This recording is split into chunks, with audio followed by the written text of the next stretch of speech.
دا د باچا خان مقبره ده. باچا خان څوک و؟ ژوندۍ لنډه کتنه کوو. باچا خان د پښتنو سیاسي رهبر، ټولنیز فعال او د عدم تشدد ستر مبارز و. د کړنو موخې یې د پښتنو د تعلیم زیاتوالی او سیاسي او ټولنیز پرمختګ و.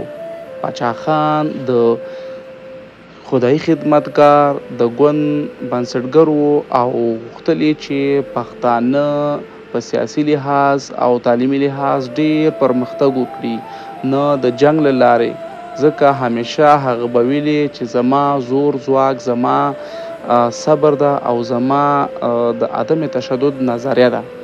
نو باچا خان هغه شخصیت و چې د پښتنو لپاره نه ستړي کېدونکې هلې ځلې وکړلې او کلونه یې پښتنو ته خپل غږ ورسو.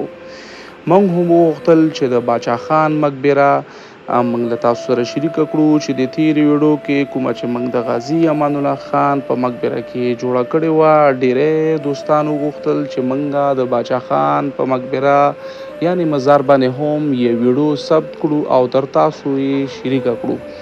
نو نن راغللو همدې لپاره جلال آباد ښار ته او د عیدګاه مسجد ترڅنګ قبلې طرف ته د باچا خان مزار ته دلته راورسېدلو. دا د باچا خان خدای بخلي مقبره ده. الله دې هډوکي، الله دې د باچا خان غر کې رحمت کړي او الله پاک دې ورته جنتونه ورکړي، ځکه باچا خان د پښتنو هغه مبارز و چې همیشه به یې د جنگ او توپک نه بغیر غوښتل چې پښتانه په سهولت وي او پرمختګ وکړي، هغه په سیاسي لحاظ سره او هم په څه لحاظ سره، په تعلیمي لحاظ سره.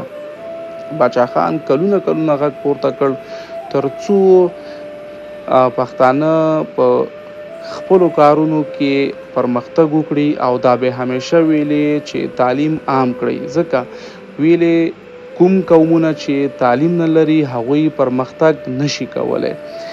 نو دا د هند ګاندي نږدې ملګری او د هغه د نظریې هم فکر و، د دې له وجې یې دته د سرحدي ګاندي لقب هم ورکړی و. دا د باچا خان مزار موږ هم تاسو سره وغوښتل چې شریک کړو او خدای دې وکړي چې دا ویډیو مو خوښه شوې وي. که چیرته مو ویډیو خوښه شوې وي، راتلونکي ویډیوګانې د څه باره کې اپلوډ کړو، نو دا هم موږ سره په کمنټ کې شریک کړئ. تر بلې ویډیو پورې زه اقبال ستانکزی له تاسو څخه اجازه غواړم. الله مو مل شه، په ژوند کې ښې چارې ولرئ. والسلام.